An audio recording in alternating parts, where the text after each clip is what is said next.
Julie? Nah? Okay. Well, anybody know what we're talking about?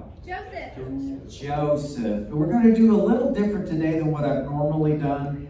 I like how I include everybody in that.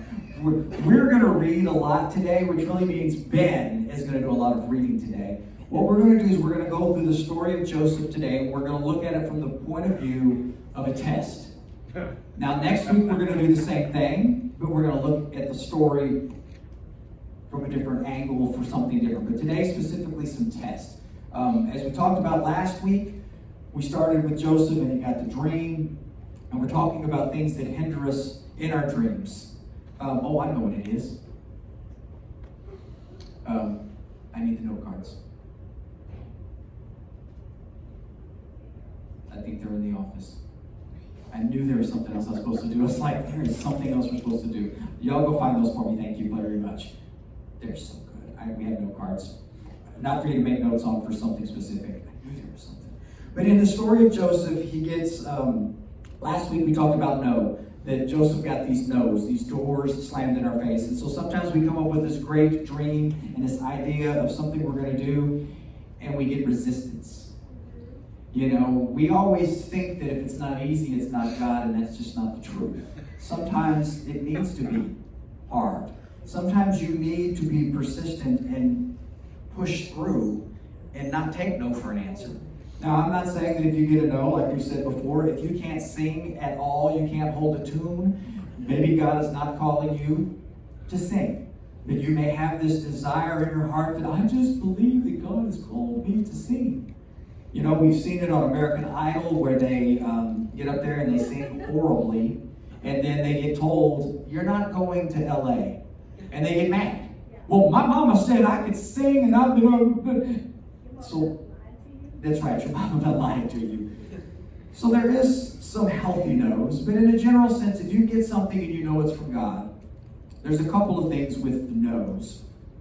A lot of times when we get something from God, we believe it's going to happen the next day.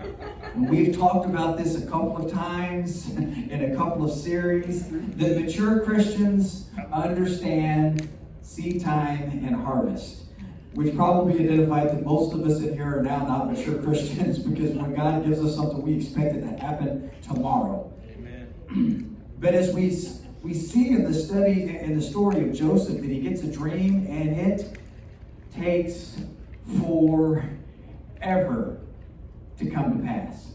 As we know that he gets sold, he gets thrown in the pit, he gets sold into slavery, he goes into prison. I'm sure if it was us, there would be some times in the story we'd be like, I think the dream is gone. The dream is not going to happen in the pit. The dream is not going to happen in the prison. But that was not Joseph. So the story of Joseph, we're going to start. Ben, you ready?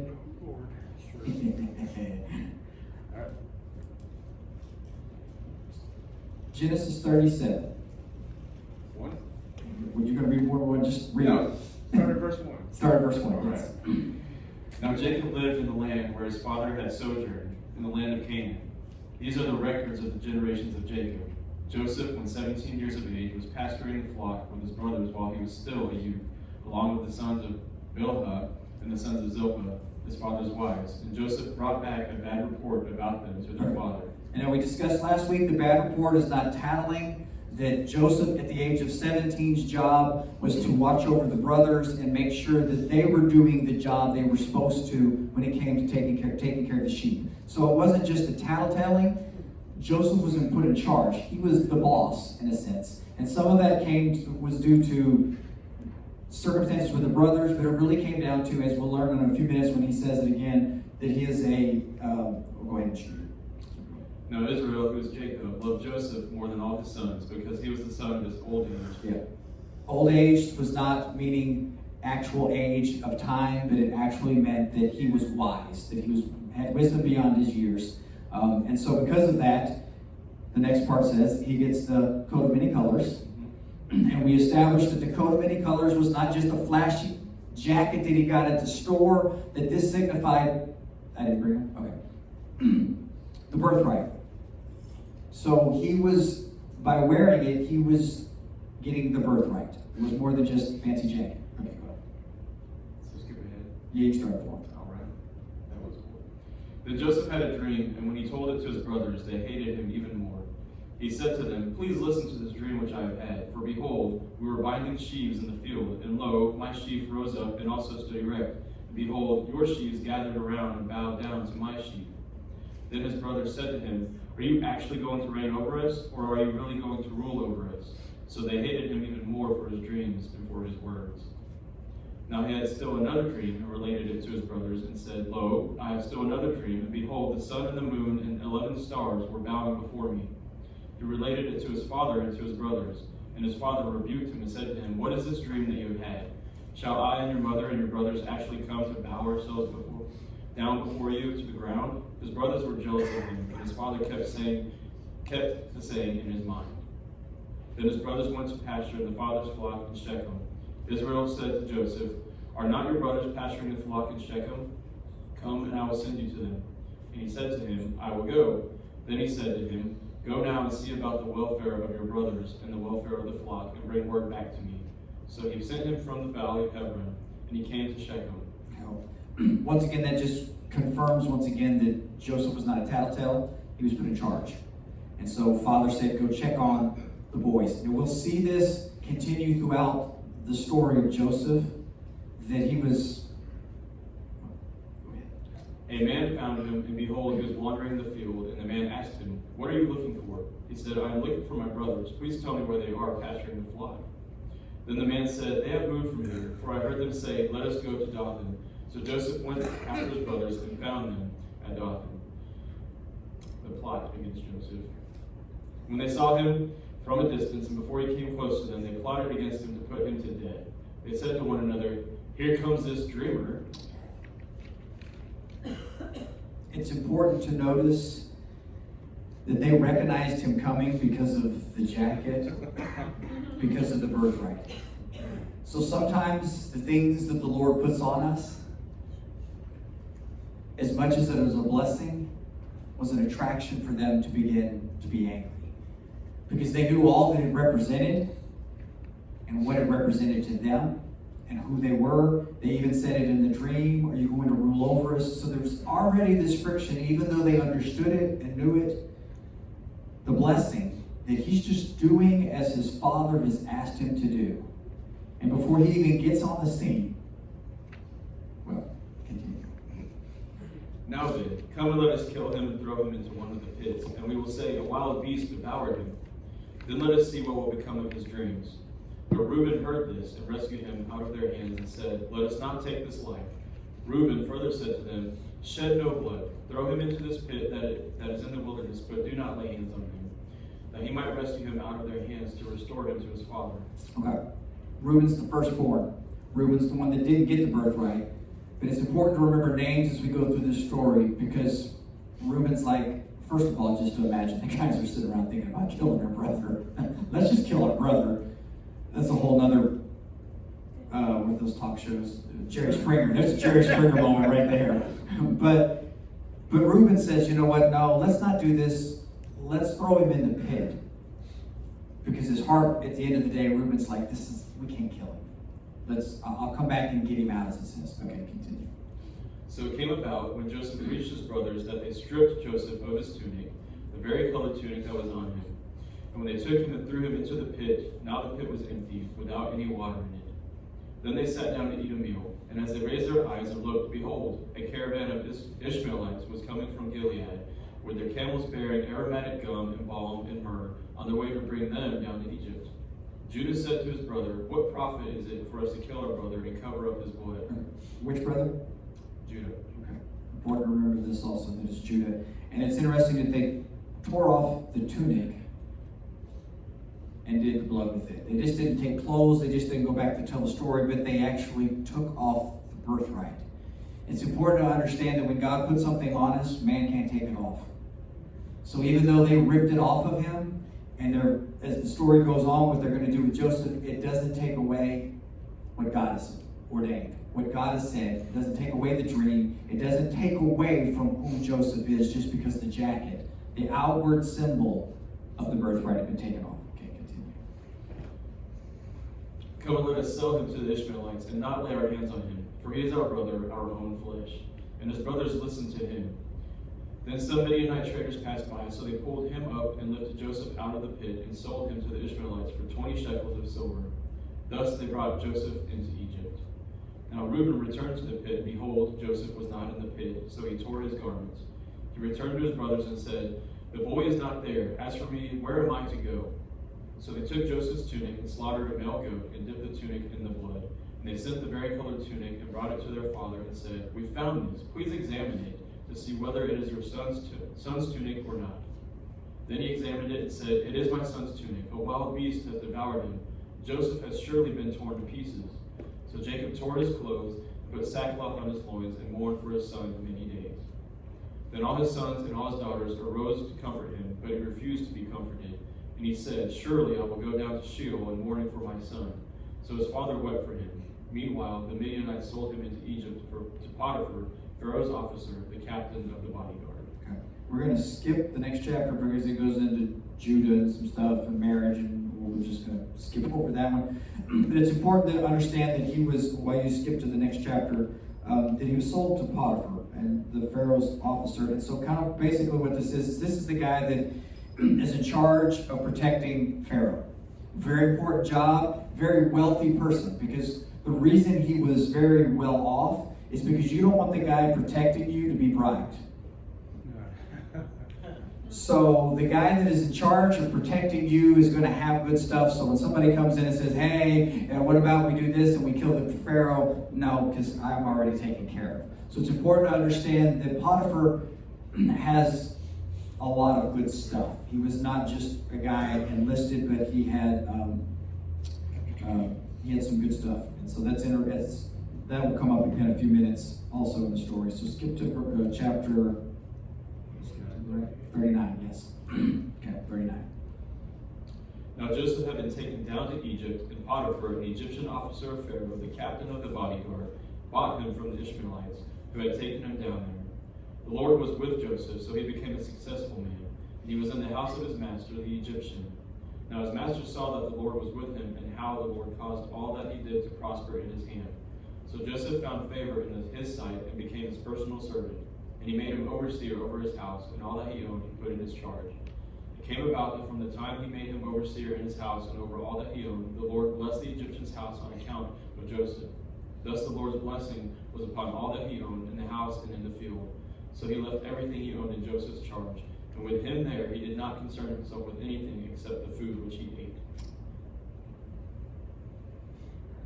How many of us can say that wherever we go, we bless? Here's a guy who his brothers didn't want anything to do with him, sold into slavery, bought into slavery. Now, obviously, God's hand is in this because he could have been bought by anybody, and he's bought by Potiphar. And we all know, if we know the story, that there's a bigger plot going on here.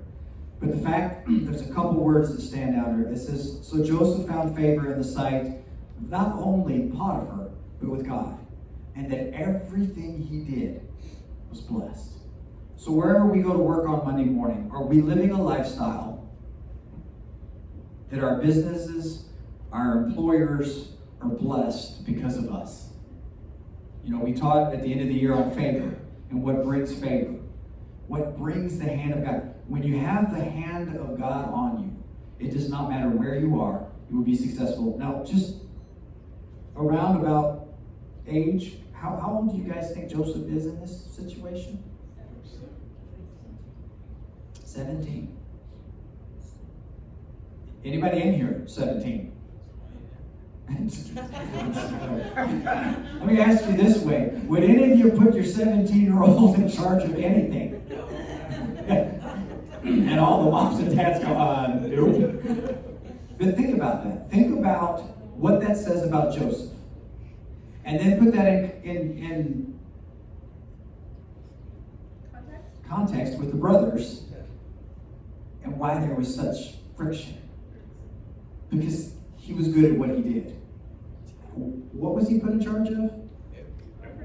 Everything. You're going to let your 17-year-old kid be in charge of everything. And this is a challenge for 17-year-olds. We've put the mark way too low for our 17-year-olds. But think about that. Everything in his household. And it says what? I mean, it just was like multiplying. He bought penny stocks and it just became, Amazon stock. Anything he touched turned to gold. Now Joseph was handsome in form and appearance. He took after me. It came about after these events that his master's wife looked with desire at Joseph, and she said, it's important to say that Joseph not only had favor with Potiphar, but he also had favor with Potiphar's wife.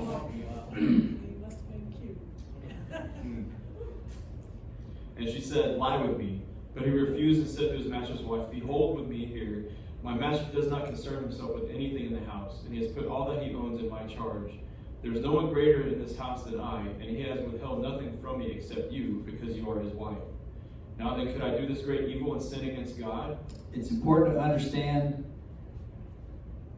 this is test number 1. He has everything. He's in charge. Could have done anything he would have wanted, and nobody would have known. But him and God. And it's interesting that he says here, I think it's interesting how she fit in our society today real good because she was straightforward. I mean, there was no beating around the bush. Oh, hey, how are you flirting? And no little secret text messaging. There was just straightforward, hey. Some versions say sleep with me. This one says lie with me. And that ain't like tell me a lie. She was straightforward with what she wanted. But it's interesting that he says, how can I do this great evil and sin against God? It shows Joseph's heart. It wasn't against Potiphar, but against God. All right, continue. As she spoke to Joseph day after day, he did not listen to her to lie beside her or be with her. Now it happened one day that he went into the house to do his work, and none of the men of the household was there inside. She caught him by his garment, saying, lie with me. And he left his garment in her hand and fled and went outside. When she saw that he had left his garment in her hand and had fled outside, she called to the men of her household and said to them, see, he has brought in a Hebrew to us to make sport of us. He came in to me to lie with me, and I screamed. When he heard that I raised my voice and screamed, he left his garment beside me and fled and went outside. So she left his garment beside her, and so his master came home. Then she spoke to him with these words, the Hebrew slave whom he brought to us came in to me to make sport of me, and as I raised my voice and screamed, he left his garment beside me and fled outside. Now when his master heard the words of his wife, which she spoke to him, saying, this is what your slave did to me, his anger burned. So Joseph's master took him and put him into the jail, the place where the king's prisoners were confined, and he was there in the jail. Okay. It's important for us to understand in this part of the story right here. He passed the test, but it doesn't look like it. Over and over. This wasn't a one-time deal. It was every time he showed up to work. Hey. And this is not the secretary that he could fire. This is the boss's wife. But it's very important for us to understand here that it says, when the master heard the words of the wife, which she spoke to him, saying, this is your slave, blah, blah, blah, blah. It says that his anger burned. And so Joseph's master took him and put him in the jail in the palace. Do you know where the jail is? It's in the palace. This jail just happens to be under Potiphar's house. But it's not the only jail. So I want you to understand, Potiphar, let me just put it this way. Do you know what the punishment for this accusation of a slave would have been in that day? It would have been death. Joseph wasn't put to death. Joseph was put to jail, in the jail where the kings, it would be like the white-collar crime prison. He didn't go to the bad prison. I personally believe Potiphar didn't believe his wife. I think Potiphar knew. He knew Joseph's character, and he knew that there is no way that this man who Potiphar himself said God's hand is on him would do this. But because she made a scene, he couldn't not address it. It's his wife. Couldn't throw his wife into the jail. So he had to do something. So I personally believe that as we continue in the story, we look later on, because I think it's very interesting that it just says that his anger burns. He doesn't say that it's addressed towards Joseph. It just says that he's mad. I think he was mad at the situation and what had happened, but he gave him the easiest punishment that he could. Okay, continue. And he was there in the jail, but the Lord was with Joseph and extended kindness to him and gave him favor in the sight of the chief jailer. The chief jailer committed to Joseph's charge all the prisoners who were in the jail, so that whatever was done there, he was responsible for it. The chief jailer did not supervise anything under Joseph's charge, because the Lord was with him, and whatever he did, the Lord made to prosper. So let me ask you this morning, are you living a lifestyle that if you got thrown in prison, the Lord's hand of favor would be all over you and you would instantly be put in charge of everything in prison? You see, it's so important that when a test comes, you see, the test reveals who we are. God gives us tests in life for us to understand where we're at and what we are. God already knows. But when you take a test and you get it back and you get a C, you know what? You can't blame it on anybody else. It reveals to you where you are. And so these tests were showing Joseph who he really was. In the midst of all of this stuff and this great dream, wouldn't it have been interesting, and I often wonder, what would have happened had Joseph shared the dream with his brothers and his dad, and they said, oh wow. You see, because somebody else is going to get the dream, and it's interesting what you do when it happens, because they rejected it, and we all know the story. We'll get to it. Continue. Then it came about after these things, the cupbearer and the baker for the king of Egypt offended their lord, the king of Egypt. Pharaoh was furious with his two officials, the chief cupbearer and the chief baker. So he put them into confinement in the house of the captain of the bodyguard in the jail, the same place where Joseph was imprisoned. The captain of the bodyguard put Joseph in charge of them, and he took care of them, and they were in confinement for some time. Then the cupbearer and the baker for the king of Egypt, who were confined in jail, both had a dream the same night, each man with his own dream, and each dream with his own interpretation. When Joseph came to them in the morning and observed them, behold, they were dejected. He asked Pharaoh's officials who were with them in the confinement of his master's house, why are your faces so sad today? When they said to him, we have had a dream, and there is no one to interpret it. Then Joseph said to them, do not interpretations belong to God? Tell it to me, please. So the chief cupbearer told his dream to Joseph and said to him, in my dream, behold, there was a vine in front of me, and on the vine were 3 branches. And as it was budding, its blossoms came out, and its clusters produced ripe grapes. Now Pharaoh's cup was in my hand, so I took the grapes and squeezed them into Pharaoh's cup, and I put the cup into Pharaoh's hand. Then Joseph said to him, this is the interpretation of it. The 3 branches are 3 days. Within 3 more days, Pharaoh will lift up your head and restore you to your office, and you will put Pharaoh's cup into his hand, according to your former custom when you were his cupbearer. Only keep me in mind when it goes well with you, and please do me a kindness by mentioning me to Pharaoh and get me out of this house. For I was in fact kidnapped from the land of the Hebrews, and even here I have done nothing that they should have put me into the dungeon. When the chief baker saw that he had interpreted favorably, he said to Joseph, I also saw in my dream, and behold, there was 3 baskets of white bread on my head, and in the top basket there were some of all sorts of baked food for Pharaoh, and the birds were eating them out of the basket on my head. Then Joseph answered and said, this is its interpretation. The 3 baskets are 3 days. Within 3 more days, Pharaoh will lift up your head from you and will hang you on a tree, and the birds will eat your flesh off you. Thus it came about on the 3rd day, which was Pharaoh's birthday, that he made a feast for all his servants, and he lifted up the head of the chief cupbearer and the head of the chief baker among his servants. He restored the chief cupbearer to his office and put the cup into Pharaoh's hand. But he hanged the chief baker just as Joseph had interpreted to him. Yet the chief cupbearer did not remember Joseph, but forgot him. Man, it's rough when you're the second dream that ain't so good. You know, you're thinking, yes, I got a dream too. Yeah, well, your dream doesn't turn out so good. But it's interesting because now we see progression. He's prospered everywhere he's been put. Men are having dreams. And he says, who gives interpretations for dreams? He makes sure he puts what? God first. God does this. God gives these answers. God does this. Not me, God. Tell me what you got. And so the dreams come to pass. He says, hey, I just got one thing. Just remember me when you get into the back out there. Tell them who. And as all things happen in great stories, do they remember him? No. They forget him. But, next chapter. Now it happened at the end of 2 full years that Pharaoh had a dream. And behold, he was So how long has he still been in jail? 2 years. 2 years. Still sitting in prison. 2 years. And behold, he was standing by the Nile. And lo, from the Nile there came up 7 cows, sleek and fat, and they were grazed in the marsh grass.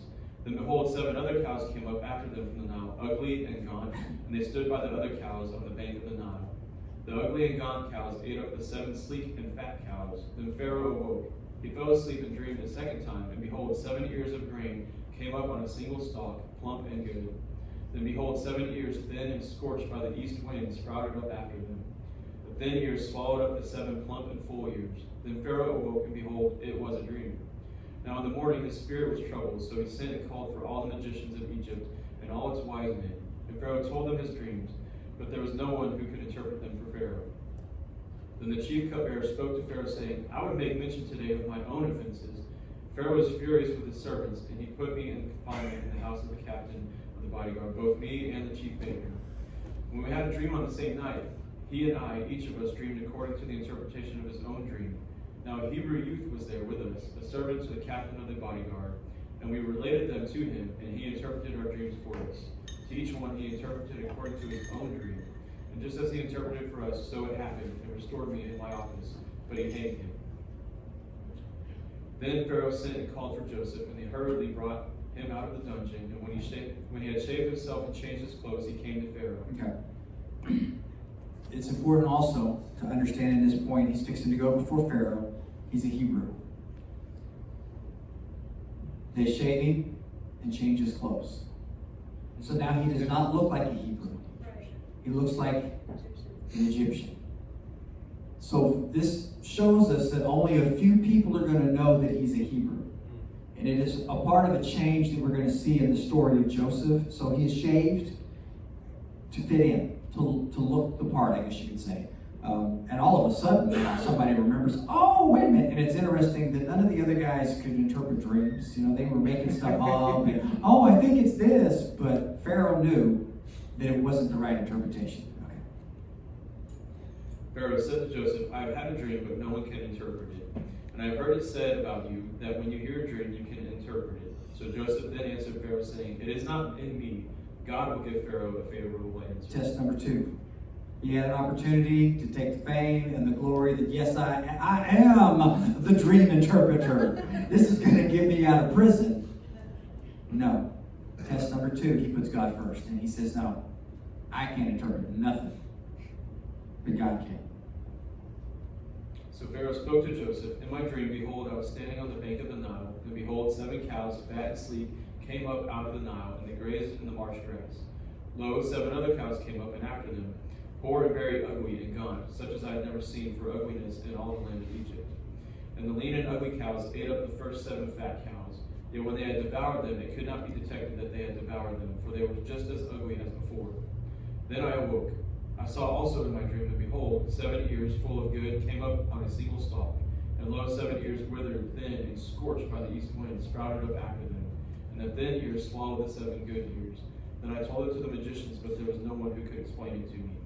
Now Joseph said to Pharaoh, Pharaoh's dreams are one and the same. God has told Pharaoh what he is about to do. The 7 good cows are 7 years, and the 7 good ears are 7 years.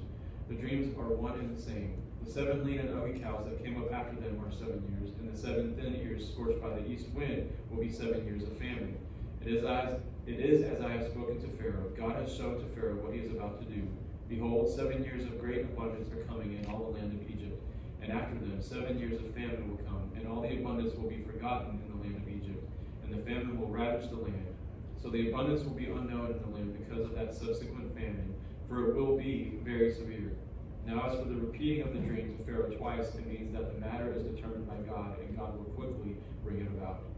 Now let Pharaoh look for a man discerning and wise, and set him over the land of Egypt. Let Pharaoh take action to appoint overseers in charge of the land, and let him exact the 5th of the produce of the land of Egypt in the 7 years of abundance. Then let them gather all the food of these good years that are coming, and store up the grain for food in the cities under Pharaoh's authority, and let them guard it. Let the food become as a reserve for the land for the 7 years of famine which will occur in the land of Egypt, so that the land will not perish during the famine. Now the proposal seemed good to Pharaoh and to all his servants. Don't you like when your opportunity turns into a job interview? It's very interesting that he says not only does he interpret the dream, but then he says, you know what you need to do? You need to put somebody in charge of this and explains exactly what he needs to do. And two things that come out of this section here is, one, is it's important for us to understand just because somebody doesn't go to church or they're not godly doesn't mean God doesn't speak to them and does not use them. Our bosses, our employers, people of that nature, because Pharaoh is not a godly guy. Yet God speaks to him and gives him the answer to what's fixing to happen. He didn't give it to Jacob. He gave it to Pharaoh.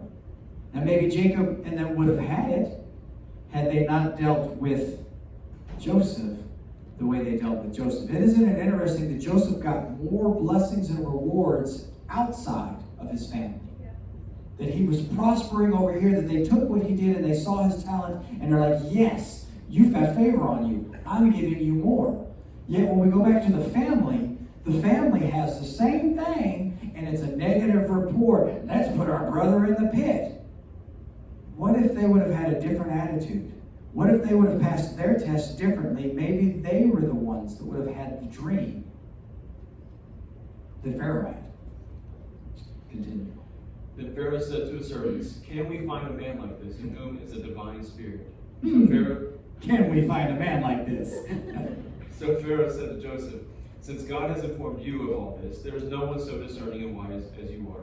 You shall be over my house, and according to your command, all my people shall do homage. Only in the throne I will be greater than you." Pharaoh said to Joseph, "See, I have set you over all the land of Egypt." Then Pharaoh took off his signet ring from his hand and put it on Joseph's hand, and clothed him in garments of fine linen, and put the gold necklace around his neck. He had him ride in his second chariot, and they proclaimed before him, "Bow the knee," and he set him over all the land of Egypt.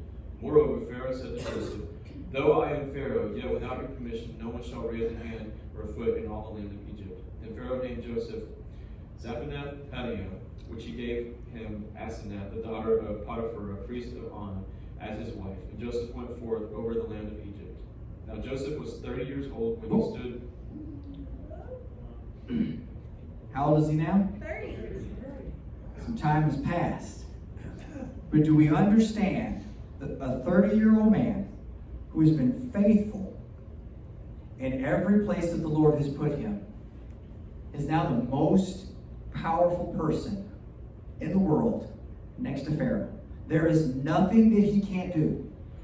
He has the ring, ding, bow, kiss the ring, dong, whatever you want to call it. He has, I can't even imagine that. Can you just, being thrown in a pit, sold into slavery, accused, now you've shaved, they've given you a different name, and I mean, you won the lottery. And he's in charge of everything, and on top of that, he got a wife. I mean, it's just all starting to turn out different in the story. All because of what he did in the test, and all because of the little things. So often we want the end of the story of Joseph, but we're not willing to do all of the things that Joseph did for that. He was committed and disciplined and did all the right things when nobody was looking. You see, we only want to do the right things when somebody's looking, but Joseph did it all the time. He kept his heart right. When he could have done the wrong, he did the right. And the reward came. Many of us will quit before we quit in the pit, remember? Quit in the pit. All right, continue. Now Joseph was 30 years old when he stood before Pharaoh, king of Egypt. And Joseph went out from the presence of Pharaoh and went through all the land of Egypt. During the 7 years of plenty, the land brought forth abundantly. So he gathered all the food of these 7 years which occurred in the land of Egypt, and placed the food in the cities, and placed in every city the food from its own surrounding fields. Thus Joseph stored up grain in great abundance like the sand of the sea, until he stopped measuring it, for it was beyond measure. It's important to understand wisdom. You see, we think in the story, and there's little details in there that we just skim through when we read it. Where did they put the grain? In the cities. You see, because one of the parts, if you didn't remember, he increased what they were going to be taxed. It was 20%. 20% was coming into the storehouse to save for a rainy day. But you know how we get? Can you imagine? We're doing this 20%. They're taxing us more. Some kind of drought's going to come, and I haven't seen no drought at all. I don't even know what he's talking about. But he was wise enough to say, you know what? Belleville's going to get charged 20% tax because there's a famine coming. But what we're going to do is we're going to leave the grain in your town so you can see it. It doesn't go up to Washington, D.C. and put it in our terms. It stayed right there. So now that even though I'm giving more than I had to give, I can see that we're actually storing it. So I know when the hard times come that it's right here. It's not somewhere where I'm never going to see it, maybe. But he had enough wisdom to say, you know what, to keep the people happy, we're going to leave it right here where they can see it. Go ahead. Now before the year of famine came, 2 sons were born to Joseph, whom Asenath, the daughter of Potiphar, a priest of On, bore to him. Joseph named his firstborn Manasseh, for he said, God has made me forget all my trouble and all my father's household. He named the second Ephraim, for he said, God has made me fruitful in the land of my affliction. It's important to understand that Joseph has healing. When the 7 years of plenty which had been in the land of Egypt came to an end, and the 7 years of famine began to come, just as Joseph had said, then there was famine in all the lands, but in all the land of Egypt there was bread. So when all the land of Egypt was famished, the people cried out to Pharaoh for bread.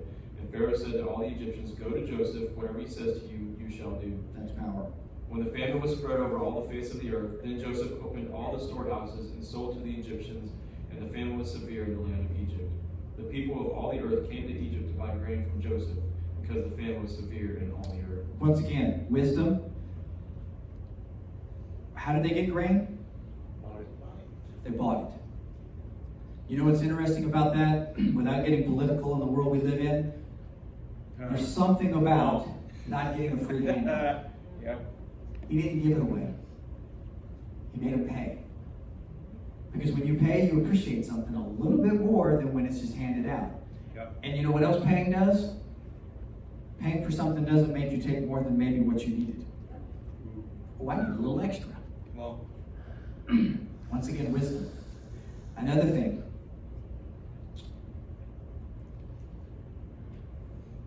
We're going to jump ahead. Not you, but just story-wise. To understand that the Egyptians are paying for the grain. People from outside begin to come in to get grain, and they pay. They're bringing money, gold. Several years later, in another story that we know, when some children decide, let my people go, and they leave they leave Egypt, the great Exodus, does anybody remember what they take with them? All of the gold in Egypt. All of the gold that Joseph brought into the storehouse.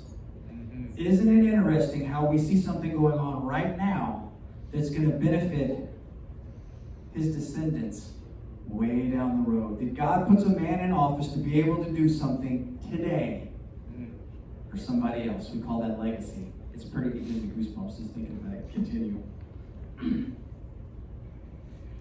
Now Jacob saw that there was grain in Egypt, and Jacob said to his sons, why are you staring at one another? He said, behold, I have heard there is grain in Egypt. Go down there and buy some for us from the place. Side note, we got to remember that the smart guy, the smart brother, is in Egypt. Jacob says, what does Jacob say there? Why are you staring at each other? Come on, guys, we need food. Okay, Dad. It just puts a little, it made me chuckle when I read it because I was like, yeah.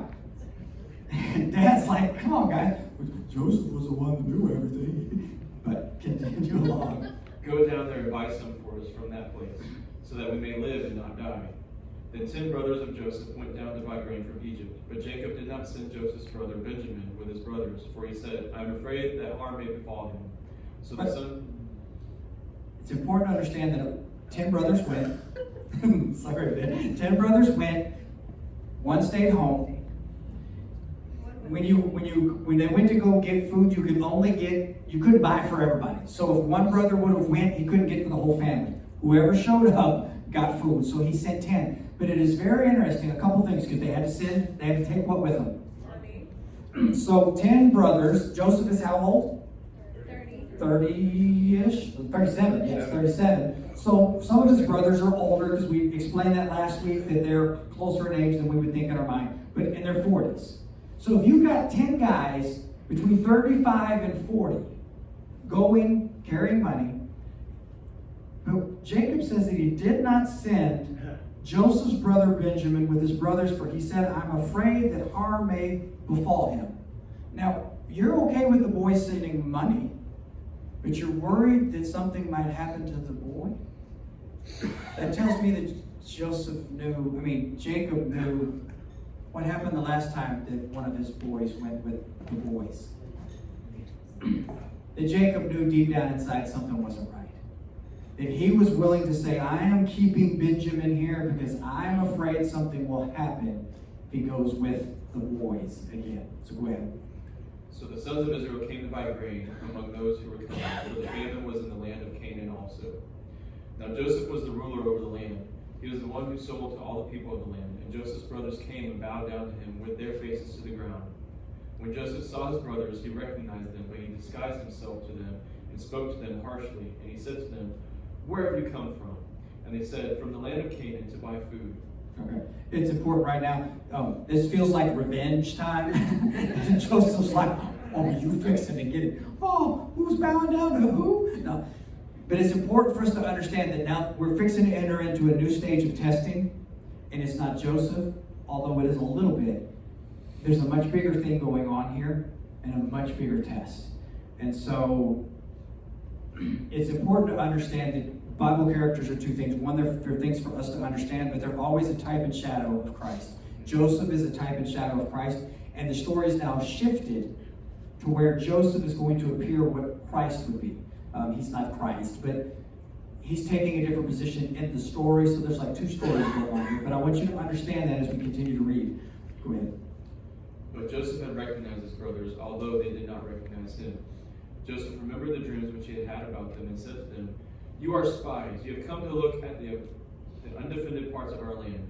Then they said to him, No, my lord, but your servants have come to buy food. We are all sons of one man. We are honest men. Your servants are not spies. Yet he said to them, No, but you have come to look at the undefended parts of our land. And they said, Your servants are 12 brothers in all, the sons of one man in the land of Canaan. And behold, the youngest is with our father today, and one is no longer alive. Joseph said to them, It is as I said to you, you are spies. What did they say? 12 brothers. One is no longer alive. So they're revealing part of the story. That's right. It is as I said to you, you are spies. By this you will be tested. By the life of Pharaoh, you shall not go from this place unless your youngest brother comes here. Send one of you that he may get your brother while you remain confined to your words, that your words may be tested, whether there is truth in you. But if not, by the life of Pharaoh, surely you are spies. So he put them all together in prison for 3 days. Now Joseph said to them on the third day, Do this and live, for I fear God. If you are honest men, let one of your brothers be confined in your prison. But as for the rest of you, go, carry grain for the famine of your household, and bring your youngest brother to me, so your words may be verified, and you will not die. And they did so. Then they said to one another, Truly we are guilty concerning our brother, because we saw the distress of his soul when he pleaded with us. Yet we would not listen. Therefore this distress has come upon us. Reuben answered them, saying, Did I not tell you, do not sin against the boy, and you would not listen? Now comes the reckoning for his blood. They did not know, however, that Joseph understood, for there was an interpreter between them. He turned away from them and wept. But when he returned to them and spoke to them, he took Simeon from them and bound him before their eyes. Then Joseph gave orders to fill their bags with grain and restore every man's money in his sack, and to give them provisions for the journey. And thus it was done for them. Test. Who spoke up? Reuben. Reuben. Reuben's the firstborn. It's interesting because he obviously can hear what they're saying because they don't know who he is. He understands it, but he still continues to speak through the interpreter so they don't understand that he can hear their conversations. It says in breaks his heart when they hear that. But Reuben, the oldest, was the firstborn. That's the one you would have kept. You know why? Because in those days, who get the birthright? The firstborn. Only one person knew that Reuben didn't have the birthright, and that was Joseph. And so it's interesting, we'll see some more of that also. But Joseph picks who to stay? Simeon, the second. He passes over the oldest because of what Reuben said. Reuben passed the test. So they loaded their donkeys with the grain and departed from there. As one of them opened his sack to give his donkey fodder at the lodging place, he saw his money, and behold, it was within the mouth of his sack. Then he said to his brothers, "My money has been returned, and behold, it is even in my sack." And their hearts sank, and they turned trembling to one another, saying, "What is this that God has done to us?" When they came to their father Jacob in the land of Canaan, they told him all that had happened to them, saying, "The man, the Lord of the land, spoke harshly with us, and took us for spies in the country. But we said to him, We are honest men, we are not spies. We are 12 brothers, sons of our father. One is no longer alive, and the youngest is with him, with our father today in the land of Canaan." The man, the Lord of the land, said to us, "By this I will know you are honest men. Leave one of your brothers with me, and take grain for the famine of your households, and go. But bring your youngest brother to me, that I may know that you are not spies, but honest men. I will give your brother to you, and you may trade in the land." Now it came about as they were emptying their sacks, that behold, every man's bundle of money was in his sack. And when they and their father saw the bundles of money, they were dismayed. Their father Jacob said to them, "You have bereaved me of my children. Joseph is no more, and Simeon is no more, and you would take Benjamin? All these things are against me." Then Reuben spoke to his father, saying, "You may put 2 sons to death if you do not bring him back to you. Put him in my care, and I will return him to you. Put him in my care, and I will return him to you." But Jacob said, "My son shall not go down with you, for his brother is dead, and he alone is left. If harm should befall him on the journey you are taking, then you will bring my gray hair down to Sheol in sorrow." Who took ownership in the situation? Reuben. Who started to step up? Reuben. Who started to be manly at 50 years old? But once again, these are tests. I know it's a lot of reading, but it's really important because there's so much detail in there. There's a reason he gave him the money back. Test. Continue. Now the famine was severe in the land, so it came about when they had finished eating the grain which they had brought from Egypt, that their father said to them, "Go back, buy us a little food." Judah spoke to him, however, saying, "The man solemnly warned us, You shall not see my face unless your brother is with you. If you send our brother with us, we will go down and buy you food. But if you do not send him, we will not go down. For the man said to us, You will not see my face unless your brother is with you." Then Israel said, "Why did you treat me so badly by telling the man whether you still had another brother?" But they said, "The man questioned particularly about us and our relatives, saying, Is your father still alive? Have you another brother?" So we answered his questions. Could we possibly know that he would say, "Bring your brother down"? Judah said to his father Israel, "Send the lad with me, and we will rise and go, that we may live and not die. We as well as you and our little ones. I myself will be surety for him. You may hold me responsible for him. If I do not bring him back..." Who now is taking responsibility? Judah. Now somebody else has stepped up and said it. And it's interesting that Jacob is mad about it. For what reason? Well, why didn't you tell the truth? Now, if you know the story of the family, the deceiver, Jacob, but he comes from a family of liars. And he's mad that, why didn't you just lie? And if you've ever told a lie, what happens when you tell a lie? It builds. And then you got to remember. And they're thinking, man, we wouldn't even remember. Wow, we just told the truth. And they keep referring to him as the man. Yeah. I'm just like, the man. The man asked us these questions. All right, go ahead. "If I do not bring him back to you and set him before you, then let me bear the blame before you forever. For if we had not delayed, surely by now we could have returned twice." Then their father Israel said to them, "If it must be so, then do this. Take some of the best products of the land in your bags and carry down to the man a present. A little balm and a little honey, aromatic gum and myrrh, pistachio nuts and almonds. Take double the money in your hand, and take back in your hand the money that was returned in the mouth of your sacks. Perhaps it was a mistake. Take your brother also, and arise, return to the man. And may God Almighty grant you compassion in the sight of the man, so that he will release you to your other brother and Benjamin. And as for me, if I am bereaved of my children, I am bereaved. So the men took this present, and they took double the money in their hand, and Benjamin. Then they arose and went down to Egypt, and stood before Joseph. When Joseph saw Benjamin with them, he said to his house steward, Bring the men into the house, and slay an animal and make ready, for the men are to dine with me at noon. So the man did as Joseph said, and brought the men to Joseph's house. Now the men were afraid, because they were brought to Joseph's house. They said, Is it because of the money that was returned in our sacks the first time that we were being brought in, that he may seek occasion against us and fall upon us, and take us for slaves with our donkeys? So they came near to Joseph's house steward, and spoke to him at the entrance of the house, and said, O my lord, we are indeed come down the first time to buy food. And it came about, when we came to the lodging place, that we opened our sacks, and behold, each man's money was in the mouth of his sack, our money in full. So we have brought it back in our hand. We have also brought down other money in our hand to buy food. We do not know who put our money back in our sacks. He said, Be at ease, do not be afraid. Your God and the God of your father has given you treasure in your sacks. Don't you love it when the heathen tells you your God has blessed you, that you're so afraid and you're so out of tune with God that the unsaved guy has to say, hey, don't worry, God's showing you favor. The God of your father has given you treasure in your sacks. I had your money. Then he brought Simeon out to them. Then the man brought the men to Joseph's house and gave them water, and they washed their feet, and he gave their donkeys fodder. So they prepared the present for Joseph's coming at noon, for they had heard that they were to eat a meal there. When Joseph came home, they brought into the house to him the present which was in their hand, and bowed to the ground before him. Then he asked them about their welfare, and said, Is your old father well, of whom you spoke? Is he still alive? They said, Your servant our father is well. He is still alive. They bowed down in homage. As he lifted his eyes, and he saw his brother Benjamin, his mother's son, he said, Is this your youngest brother, of whom you spoke to me? Now, Benjamin would have been really, really young the last time he saw him. So, I mean, it would have been like a little bitty kid the last time he saw him.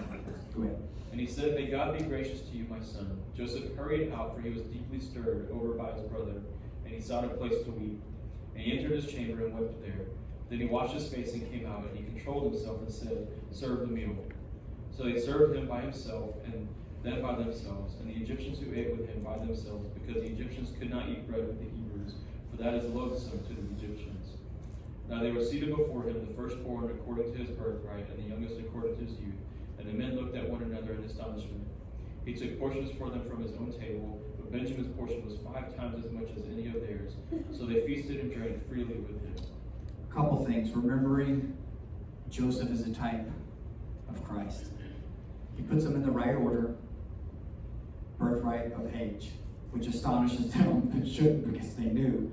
But it's starting to put in their mindset. Our Father prepares a table for us. Benjamin gets how much? 5 times. 5 times. What happened the last time a brother in the midst of those brothers received favor? You wanted to kill him. They wanted to kill him. It's a test. And it's a test for a bigger reason, because you see, this is not about just grain. There's something bigger coming, but it has to be tested. God has to know what we can do, what we can handle. Continue. Then he commanded his house steward, saying, Fill the men's sacks with food, as much as they can carry, and put each man's money in the mouth of his sack. Put my cup, the silver cup, in the mouth of the sack of the youngest, and his money for the grain. And he did as Joseph had told him. As soon as it was light, the men were sent away with their donkeys. They had just gone out of the city and were not far off, when Joseph said to his house steward, Up, follow the men, and when you overtake them, say to them, Why have you repaid evil for good? Is not this the one for whom the Lord drinks, which he indeed uses for divination? You have done wrong in doing this. So he overtook them and spoke these words to them. They said to him, Why does my Lord speak such words as these? Far be it from your servants to do such a thing. Behold, the money which we found in the mouth of our sacks we have brought back to you from the land of Canaan. How then could we steal silver or gold from your Lord's house? With whomever your servant is found, let him die. We also will be the Lord's slaves. So he said, Now let it also be according to your words. He with whom it is found shall be my slave, and the rest of you shall be innocent. Then they heard. It's interesting to say there that This takes place before there were 10 commandments. So the adultery that was an opportunity, there was no law that said, thou shalt not, as we know today. He just knew. Stealing. They just knew. There was no law. We get into this a lot of times in church about the law. So many things that are laws precede the law. Tithing, first fruits, was way before there was ever a law. It's interesting that, what do they say when they get caught there? And he says, why'd you do this? He says, look, if your cup is in there, he goes above and beyond, doesn't he? What does he say the punishment would be? Kill us. Kill us. Kill a person. Well, take us as slaves and our donkeys. The donkeys get a lot of play in the story, if you haven't noticed. They get a lot of mention. Donkeys were important. But he says, look, above and beyond. Take us all into slaves, which is an important point. Continue. Then they hurried. Each man lowered his sack to the ground, and each man opened his sack. He searched, beginning with the oldest and ending with the youngest, and the cup was found in Benjamin's sack. Then they tore their clothes, and when each man loaded his donkey, they returned to the city. Why do you think they tore their clothes and were sad? Now they got to go home and tell Dad, we lost Benjamin. Oh my God, this is not good. But I mean, think about it. They knew that nobody had stole that. And as they're going down there, they're like, oh yeah, it's Benjamin. We know he didn't do it. And they find the cup in Dad's favor. Great. When Judah and his brothers came to Joseph's house, he was still there, and they fell to the ground before him. Joseph said to them, what is this deed that you have done? Do you not know that such a man as I can indeed practice divination? So Judah said, what can we say to my Lord? What can we speak, and how can we justify ourselves? God has found out the iniquity of our servants. Behold, we are my Lord's slaves, both we and the one in whose possession the cup has been found. But he said, far be it from me to do this. The man in whose possession the cup has been found, he shall be my slave. But as for you, go up in peace to your father. Then Judah approached him and said, O my Lord, may your servant please speak a word in my Lord's ears, and do not be angry with your servant, for you are equal to Pharaoh. My Lord asked his servant, saying, Have you a father or a brother? We said to my Lord, we have an old father and a little child of his old age. Now his brother is dead, so he alone is left to his mother, and his father loves him. Then you said to your servants, bring him down to me, that I may set my eyes on him. But we said to my Lord, the lad cannot leave his father, for he should leave his father would die. You said to your servants, however, unless your youngest brother comes down with you, you will not see my face again. Thus it came about, when we went up to your servant, my father, we told him the words of my Lord. Our father said, go back, buy us a little food. But we said, we cannot go down. If our youngest brother is with us, then we will go down. For we cannot see the man's face unless our youngest brother is with us. Your servant, my father, said to us, you know that my wife bore me 2 sons, and the one went out from me. And I said, surely he is torn into pieces, and I have not seen him since. If you take this one also from me, and harm befalls him, you will bring my gray hair down to Sheol in sorrow. Now therefore, when I come to your servant, my father, and the lad is not with us, since his life is bound up in the lad's life, when he sees that the lad is not with us, he will die. Thus your servants will bring the gray hair of your servant, our father, down to Sheol in sorrow. For your servant became surety for the lad to my father, saying, if I do not bring him back to you, then let me bear the blame before my father forever. Now, therefore, please let your servant remain instead of the lad, a slave to my Lord, and let the lad go up with his brothers. For how shall I go up to my father if the lad is not with me? For fear that I see the evil that would overtake my father. Who said this? What did Judah just say? I know that was a lot of reading, but what did Judah just say? Take me in his place. This test is so important. Do you remember at the beginning of the story when we first started reading, what did Judah say? Kill him. Time has passed, and now Judah steps up, and he says, you know what? He didn't do anything wrong. Take me. Does that sound like anybody else we know today? You see, because the guy that we worship and that we sing about, Jesus, is from the tribe of, he's the lion of the tribe of Judah. You see, this was a test, and Judah passed. How many brothers were there? This was to determine what line Jesus would come from. Wow. Any of them could have stood forward and said, take me. Now we see a family characteristic that would be in Judah that had changed from evil and kill to take me. Every king that has ruled over Israel came from the tribe of Judah, except for Saul, who the people picked themselves. Everyone that God picked came from Judah. Don't think that your tests don't mean anything. They're very, very important. I'm going to stop here today because I want us to end on the fact that we face tests. The very thought that change had happened in Judah. Things that we probably didn't even realize in the story when we sing, he's the Lion of the tribe of Judah. We don't understand why he was the Lion of the tribe of Judah. That this decision that Judah makes in this moment determines the fate for not only him, but his family, for generations, for us. That this is the lineage that Jesus comes from in this moment.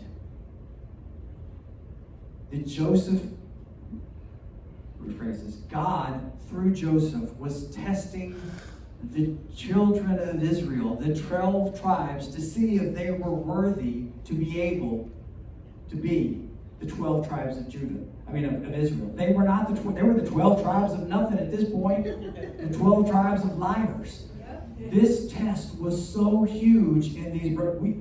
We just think that Joseph is bringing these tests for them to see if they're going to be nice and I can give them food. This was monumental. This was the test to see, God to see, are they worthy to be the children of Israel? If not, he might have to scratch it and start over again. It was such a huge test. So understand that we are going to face tests with our dreams. Joseph is sitting here in the moment, watching his dream unfold, not realizing the bigger picture, not understanding what is really going on in this. Test. We all have tests. Every day is a test. What are we going to wake up and do? Are we going to serve the Lord? How are we going to respond? You see, the story of Judah teaches us that no matter how we start our story, we can change. No matter what we were in the beginning of our story, no matter that we were trying to kill the dreamer, no matter where our heart was in the beginning of the story, there comes a time that God says, I will keep giving you a test until you pass it. The question would be is how many times have you taken that test? 999, let me take it again. And we've all said that and joked that. We keep going around that same mountain because we don't want to pass the test. Let me ask you, take a minute, think about the test, and ask yourself, maybe the test is really bigger than just about you passing the test. Maybe it's about your children and your children's children. And you think it's just a test, it's just me and it doesn't matter, and if I'm kind of lukewarm and that's okay. Maybe God's got bigger dreams than you can imagine. But he's giving you a test to see if he can trust you to be a carrier of it. You see, because where Joseph had to pass tests so he could be the carrier of a dream to save the children of Israel at a later date. It's funny that he's passing this test, bringing money into the storehouse for the children of Israel to live with when they leave. We're still waiting for the 10 brothers to pass the test to become the children of Israel. So what are we holding on to? What are we not willing to let go of? What are we not wanting to pass the test on? If you bow your heads and close your eyes. Dear Heavenly Father, Lord, there is so much in this story today. And so I pray that as we've read through this and read a lot, that you would settle in our hearts. That no matter where we are, no matter who we identify with in the story, that you sent your Son to die for us. And so if we are far away, like Judah was in the beginning, we've never asked you to be the Lord of our life. Today we can do that because of what Judah did. That he changed his heart and showed an example of what Jesus would be, that he would take our place. So today, if you've never asked Jesus into your heart, or if you've wandered away and you need to recommit, we're going to pray.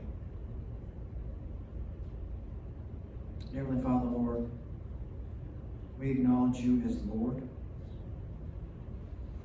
Lord of our lives, that you died for our sins, and then you were faithful to forgive us if we ask.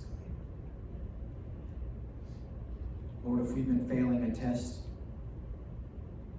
I ask as a body, as a pastor, that you give us one more chance to pass the test.